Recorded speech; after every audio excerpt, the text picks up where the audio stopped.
मुंशी प्रेमचंद की कहानी वासना की कहिया।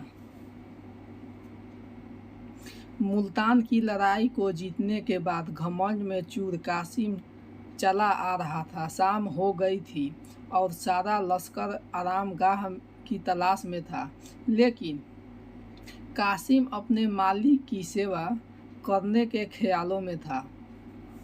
वो उन तैयारियों के बारे में सोच रहा था कि जो उसके स्वागत के लिए दिल्ली में की गई होगी। सड़कें झंझिया से सजा होगी, गलियों चौराहे और नौबत खाने, फाटक या द्वार के ऊपर वह स्थान जहां वाद्य यंत्र को बजाए जाते हैं के ऊपर गीत गाए जाएंगे। जैसे ही मैं शहर के अंदर दाखिला होऊंगा, शहर भर में मेरे स्वागत के लिए लोग खुशी से चिल्लाने लगेंगे, तोपों की सलामी दी जाएगी, शहर की सारी सुंदरी स्त्रियां मुझे ही देखेगी और मेरे ऊपर फूलों की बारिश करेगी।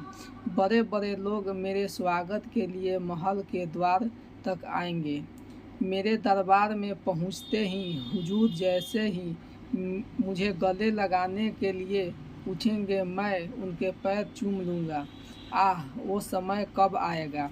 कासिम इन ख्यालों में झूमता हुआ घोड़े को भगाया और सारे कैदियों के झुंड, घायल सिपाहियों को, लश्कर को भी पीछे छोड़ दिया। लश्कर के आगे मुल्तान के राजा की बेगमें और शहजादियाँ और उनके नौकर चाकर थे। इन सवारियों के आगे और पीछे हथियार बंद ख्वाजा सहराओं का एक बड़ा दल था। कासिम अपने धुन में घोड़े को आगे बढ़ाता जा रहा था। तभी अचानक उसने एक सजी हुई पलकी में दो आंखों को बाहर झांकते हुए देखा। कासिम दो पल के लिए चौंक सा गया। उसने अपने दिल में एक कंपकपी सी महसूस हुई। वो नज़रें कासिम के दिल के किसी एक कोने में घर कर गई। उसके सामने वही दो आंखें घूम रही थी। उसके दिल में एक मीठी मीठी चुभन सी और एक बेसुधी सी होने लगी। उसका रोने का मन कर रहा था। उसके दिल में दर्द का एहसास जाग गया था, जो प्यार की पहली मंजिल होती है। थोड़ी देर के बाद कासिम ने हुक्म दिया, आज हमारा यहीं ठहराव होगा। आधी रात गुजर चुकी थी और लगभग सारे लश्कर के आदमी गहरी नींद में सो चुके थे। पड़ाव के चारों ओर मशाली जलती दिख रही थी। जो जवान सुरक्षा में थे वो भी जमाइया ले रहे थे, लेकिन एक कासिम था कि उसकी आंखों में नींद बिल्कुल न थी। वो अपने आरामदायक खेमे में बैठे हुए कुछ सोच रहा था कि क्या उस स्त्री को एक नज़र देख लेना कोई गुनाह है। माना कि वो मुल्क की शहजादी है और मेरे हुजूर उसे अपने महल में रखना चाहते हैं, लेकिन मेरी इच्छा तो बस उसे देखने भर की है। अगर यह गुनाह है तो मैं यह गुनाह करूँगा। अभी भी तो हजारों बेगुनाहों को मारकर लौट रहा हूँ और किसी को एक नज़र देख लेना उन कत्लों से बड़ा गुनाह नहीं हो सकता। वैसे भी कासिम मुल्तान के फतेह करने वाला हीरो था। वो देर रात इसी विषय पर सोचता रहा और कासिम ने अपने खेमे से बाहर निकलकर बेगमों के खेमे को देखा, जो थोड़ी दूर पर थे। कासिम ने अपना खेमा इन खेमों के नज़दीक जानबूझकर लगवाया था। बेगमों के खेमे के बाहर 5 सैनिक पहरा दे रहे थे। कासिम ने ये सोचने लगा कि इन सैनिकों का क्या नींद नहीं आती। खेमे के चारों ओर इतनी रोशनी क्यों रखी है। कासिम ने अपने खास को आवाज़ लगाई, मशरू मशरू। कासिम के पास आकर बोला, जी हुजूर। कासिम ने बोला, ये मसाले बुझा दो, मुझे नींद नहीं आ रही है। मशरू जैसे ही आपकी मर्जी, यह कहकर मसरूर वहाँ से चला गया और मसाले बुझा दी। थोड़ी देर के बाद एक सेविका शहजादी के खेमे से निकलकर बाहर आई और मसरूर के मसाले बुझाए जाने की वजह पूछी। मसरूर ने कहा, सिपहदार ने ऐसा करने को कहा, तुम लोग चौंकते रहना। मुझे तो उनकी नीयत में खोट मालूम होती है। कासिम काफ़ी व्याकुल था। वो कभी लेट जाता तो कभी टहलने लगता। वह बार बार अपने खेमे से बाहर आकर देखता, लेकिन 5 पहरेदार अपनी बड़ी बड़ी तलवारें लिए पहरे पर अटल थे। इसके बावजूद कासिम पर यही धुन सवार थी कि आखिर शहजादी के दर्शन कैसे हो। इसके आगे उसे न बदनामी दिख रही थी और ना ही शाही गुस्से का डर। घड़ियाल ने रात को 1 बजाए, जिससे कासिम चौंक गया, जिसके कोई अनहोनी हो गई हो। कासिम इन सोच में पड़ गया कि अब तो कुछ ही घंटों में सुबह हो जाएगी। 3-4 घंटों में तो लश्कर भी कूच एक जगह से दूसरे जगह जाना कर देगा। कासिम ये सोच करने लगा कि अब वक्त कम है, कल तक दिल्ली पहुंच जाएंगे। ऐसा न हो कि सारे अरमान दिल में ही रह जाए। किसी तरह से इन पहरेदारों को चकमा देकर एक काम किया जाना चाहिए। कासिम ने एक बार फिर मसरूर को आवाज़ लगाई। मसरूर, जी हजूर, कहिए। कासिम, बाहर कैसी ठंड है, नींद आ रही होगी ना? मसरूर, जी नहीं, जब आपने ही आराम नहीं किया तो मुझे कैसे नींद आ सकती है। इस पर कासिम ने कहा, मसरूर, मैं तुम्हें कुछ तकलीफ़ देना चाहता हूँ। तुम्हारे साथ जो ये 5 आदमी हैं, ज़रा इनके साथ लश्कर को चक्कर लगाने आना। रात में कुछ सिपाही जुआ या फिर उसके पास गांव में चले जाते हैं, पर काम ज़रा होशियारी से करना। मसरूर, पर हजूर, यहाँ तो पहरेदारी के लिए कोई नहीं बचेगा। कासिम, जब तक तुम नहीं आ जाते तब तक मैं यहाँ रहूँगा। मसरूर ने धीमे से आवाज़ से कहा, हुजूर, मैं आपकी सभी चालों को समझता हूँ। इसके बाद 5 सैनिक लश्कर की तरफ चल गए। रास्ता साफ था, लेकिन अब कासिम को इस बात का ध्यान आया कि अंदर जाना उतना आसान नहीं है जितना वो समझ रहा था। अब चारों तरफ सन्नाटा था और कासिम के दबे पांव शहजादी की खेमे की ओर आया। खेमे के पास आकर पहले कासिम ने ये तसल्ली कर ली कि कोई हो ना। जब इत्मीनान हो गया तो उसने चाकू निकाला और कांपते हुए खेमे की रस्सियाँ काट दी। अब खेमे के अंदर जाने का रास्ता बन आया तो उसने अंदर एक दीपक जलता हुआ देखा और फर्श पर सोई हुई 2 दासियाँ के पास शहजादी एक आरामदायक मखमली गद्दे पर लेटी हुई थी। कासिम ने अपनी हिम्मत बढ़ाई और सरक कर खेमे के अंदर घुस गया। वो दबे पांव शहजादी के पास गया और उसने देखने लगा। अब उसके अंदर वो डर नहीं था जो खेमे के अंदर घुसते वक्त हुआ था। करीब 1 मिनट तक बिना पलक झपकाए कासिम शहजादी को देखते रहा। कासिम शहजादी की खूबसूरती को देखता ही रह गया।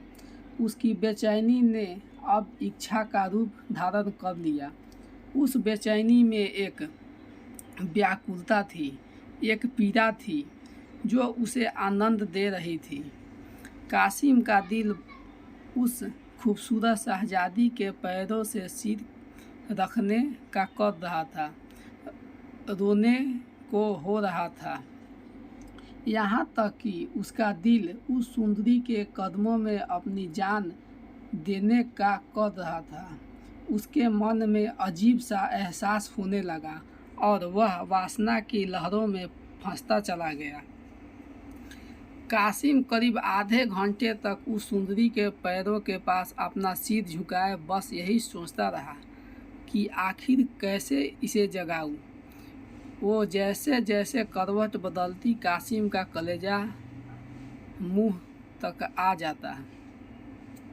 कासिम ने जिस दिलेरी जिस बहादुरी से मुल्तान को जीता था, धीरे धीरे वो दिलेरी उसका साथ छोड़ते जा रही थी। फिर अचानक कासिम ने एक गुलाब जल रखने का पात्र को देखा जो उसके चौकी पर रखा हुआ था। उसने गुलाब पुष्प उठाया और फिर सोच में पड़ गया कि शहजादी को जगाऊं या नहीं। अंत में हिम्मत कर कासिम ने शहजादी के चेहरे पर गुलाब जल का कई छींटे डाले, जिसे शहजादी के नींद खुली और उसने अपने सामने कासिम को पाया। कासिम को देखकर उसने फौरन अपना चेहरे पर नकाब डाला और धीरे से मसरूर को आवाज़ लगाई। इस पर कासिम ने कहा, जी वो मसरूर तो यहाँ नहीं है, लेकिन आप मुझे अपना ही खादिम समझिए। शहजादी ने अपना नकाब ठीक किया और खेमे में एक कोने में जाकर खड़ी हो गई। कासिम को आज पहली बार अपनी वाक्य शक्ति, बोलने की शक्ति को लेकर यह एहसास हुआ कि वह कितना भी गंभीर आदमी है। उसे अपने जज्बा बयां करने में हमेशा झिझक होती थी। कासिम ने कहा, मैं जानता हूँ कि मैंने गलती की है। आप इसकी जो सज़ा सही समझे वो मुझे मंजूर होगी। कासिम ने शहजादी के सामने आह भरते हुए कहा, मैं ही वो बदनसीब इंसान हूँ जिसने आपके बुजुर्ग पिता और भाइयों को मारा है।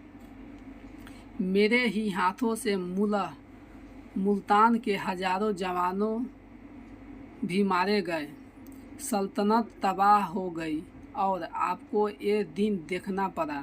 लेकिन आपका ये मुलाजिम आपके सामने है।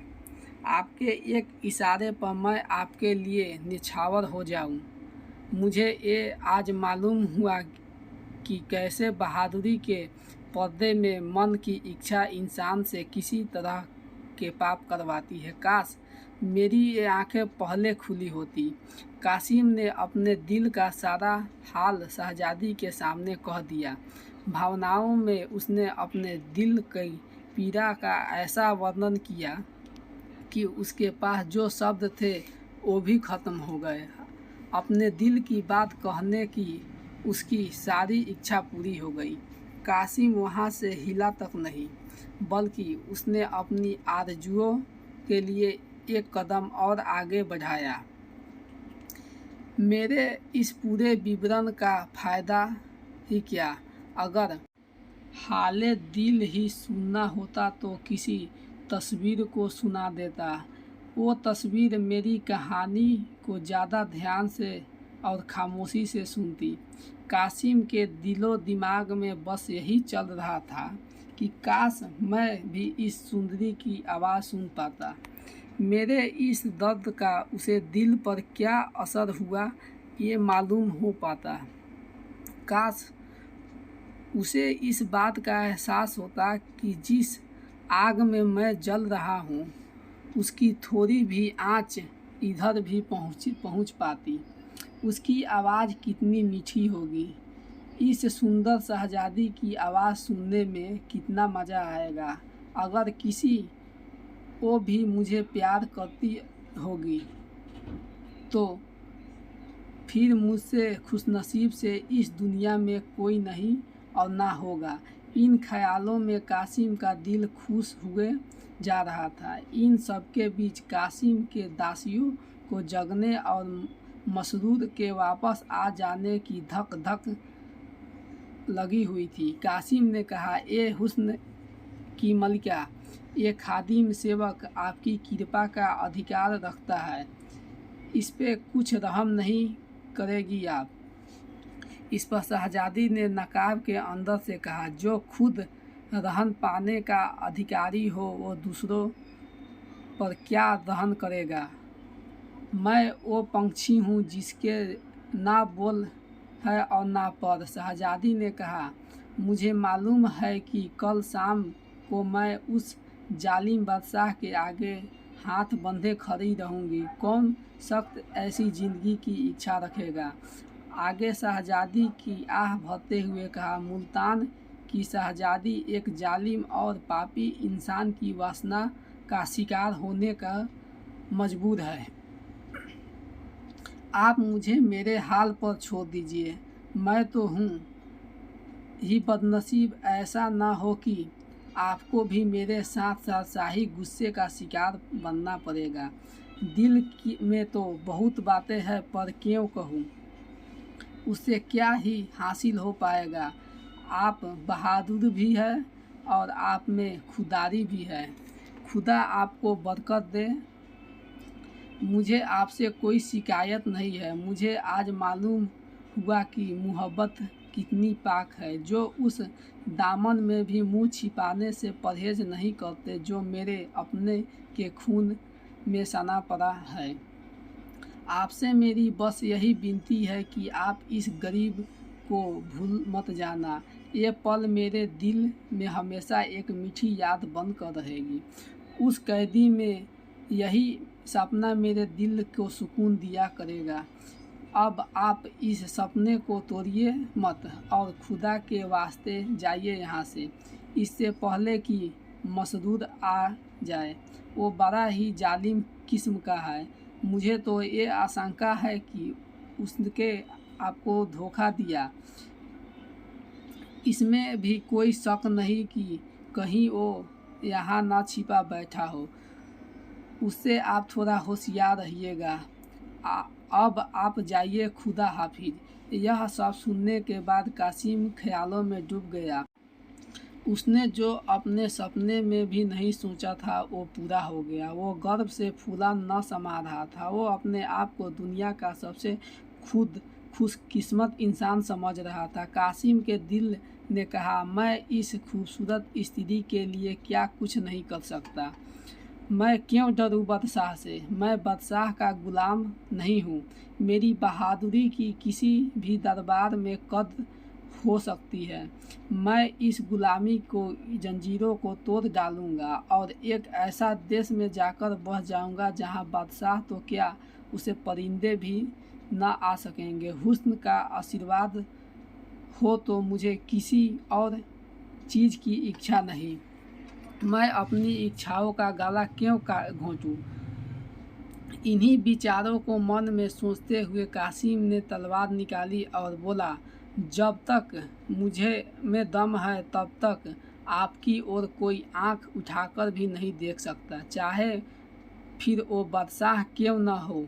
मैं दिल्ली के हर कूचे में खून की नदियाँ बहा दूंगा, पूरी सल्तनत को तबाह कर दूंगा। अगर कुछ नहीं कर पाया तो मर मिट जाऊंगा, पर आपका अपमान होते नहीं देखूंगा। शहजादी धीरे धीरे कासिम के करीब आई और बोली, आप पर पूरा भरोसा है मुझे, पर आपको मेरे लिए थोड़ी तो सब्र करना होगा। आपकी खातिर मैं हर तरह की तकलीफ सह लूँगी। आपका प्यार ही मेरी हिम्मत बनेगा। इस बात का यकीन है कि आप मुझे अपना समझते हैं, मेरा सहारा बनेंगे।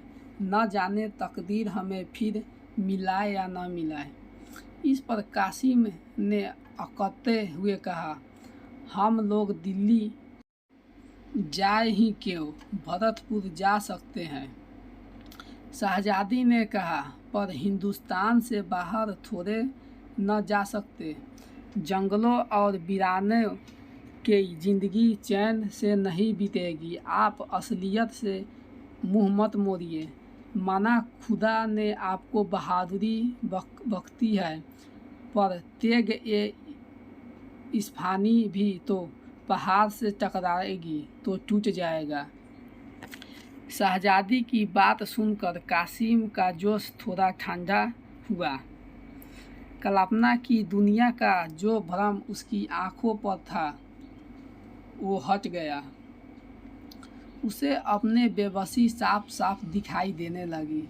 कासिम बोला, अगर आपको मेरे साथ जंगल में ज़िंदगी बिताना पड़े तो क्या? मोहब्बत में तो दुनिया की नमतें भी फीकी लगती है। इस पर शहजादी ने कहा, पर मुझे ये मंजूर नहीं कि आपकी भलाई के लिए मैं आपकी जान खतरे में डालूं। खुदा वो दिन कभी ना लाए जिससे कि आपका बाल भी बांका हो। आपकी खैरियत और आपकी बहादुरी की खबरें ही मुझे उस कैद की तसल्ली देगी। मैं आपकी खातिर वो सब यह सह लूँगी ताकि अगर कभी मौका मिले तो आपसे 2-4 बातें कर सकूँगी। यह सब सुनने के बाद भी कासिम वहाँ से हिला तक नहीं। उसकी इच्छाएं उम्मीद से ज़्यादा पूरी हुई जा रही थी। उसने सोचा कि अगर मोहब्बत में ये बहार चंद लम्हों की मेहमान है तो फिर उन लम्हों के आगे का सोच कर बर्बाद क्यों करना। अगर तकदीर में इस हुस्न की मलिका को पाना नहीं लिखा है तो फिर ये मौका क्यों हाथ से जाने दूं। कौन जानता है मुलाकात का मौका फिर मिले या ना मिले। यह सब सोचने के बाद कासिम ने कहा, अगर आपका यही आखिरी फैसला है तो मेरे लिए सिवाय मायूसी से क्या चारा रहेगा। पर बस आप एक पल के लिए ही सही पर मेरे पास आकर बैठ जाइए ताकि मेरे बेकरार दिल को थोड़ी तसल्ली मिल जाए। आइए एक पल के लिए हम भूल जाएं कि जुदाई की यह घड़ी हमारे सामने खड़ी है। आइए ये पल साथ मिलकर बिताएं। आप अपनी खूबसूरत हाथों से हमें शराब पिलाएं। कासिम सब चीज़ों को बेखबर शराब पीता रहा। उसने इतनी शराब पी ली कि उसकी गर्दन झुक गई और वो आंखें लाल हो गई। वो पूरी तरह नशे में था। फिर अपनी लालसा भरी आंखों से वो शहजादी की तरफ बढ़ा ही था कि घड़ियाल ने सुबह की 4 बजते हुए जोर से कुंज की डंकी बजा दी, जिससे दिल छेदने वाली आवाज़ कासिम के कानों में आई। कासिम की बाहें खुली रह गई। दासिया भी उठ बैठी और शहजादी भी वहाँ उठ खड़ी हुई। बेचारा कासिम अपने दिल की इच्छाएं के लिए खेमे से बाहर निकल आया। जब वो अपने खेमे से आया तो उसका दिल कई सारी इच्छाओं से भरा हुआ था। उसे रहा नहीं गया और कुछ देर बाद उन इच्छाओं ने लालसा की रूप भरा हुआ। अब जब वो बाहर निकला तो उसका मन बुरी इच्छाओं और लालच से भरा हुआ था। उसके मन की इच्छाएं उसकी आत्मा के लिए लोहे की जंजीर बन गई थी। शाम का वक्त था और दिल्ली की सड़कें झाड़ियाँ से सजी हुई थी, जिस पर कासिम मुल्तान के मोर्चे को जीतकर गर्व से के नशे में चूर चला आ रहा था। गुलाब और केवड़े की फूलों की खूबसूरत दिल्ली की सड़कों के चारों तरफ फैली हुई थी। नौबत खानों में सुहाना राग गाया जा रहा था। तोपों ने मोर्चे की अगुवाई में अपनी आवाज़ बुलंद की।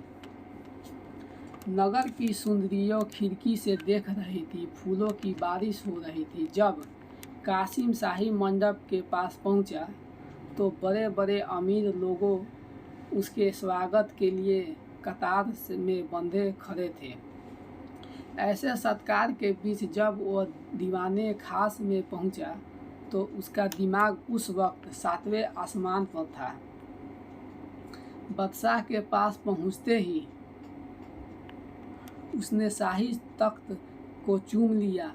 बादशाह भी मुस्कुराते हुए अपने तख्त से उतरे और कासिम के गले लगाने के लिए आगे बढ़े। कासिम अपने हुजूर को पैर चूमने के लिए झुका ही था, मानो कि उसके सिर में एकाएक कोई बिजली गिरी। बादशाह का खंजर उसकी गर्दन पर पड़ते ही उसका सिर शरीर से अलग हो गया। खून की छींटे बादशाह के पैरों में, तख्त पर और उसके पीछे खड़े मसरूर की तरफ गिरे। नीचे पड़ा अर्ध एक पल में ही ठंडा हो गया, लेकिन हसरत की मारी हुई दोनों आंखें देर तक दीवाने की तरफ ताकती रही। थोड़ी देर में वो भी बंद हो गई। लालसा ने तो अपना पूरा काम पूरा कर दिया था, अब तो बस सिर्फ हसरत बाकी थी, जो सालों तक दीवाने खास और दीवारों पर रही और जिसकी झलक भी अभी कासिम की मजार कब्र पर घास फूस का शक्ल में नजर आती थी। कहानी से सीख। वासना की करिया। कहानी से हमें ये शिक्षा मिलती है कि वासना, बुरी इच्छाएं बड़े से बड़े बहादुर व्यक्ति को भी अंत की ओर ले जा सकती है। किसी भी स्त्री को बुरी नज़र से देखने वाले व्यक्ति का कभी भी भला नहीं होता है, बल्कि उसका अंत ही होता है।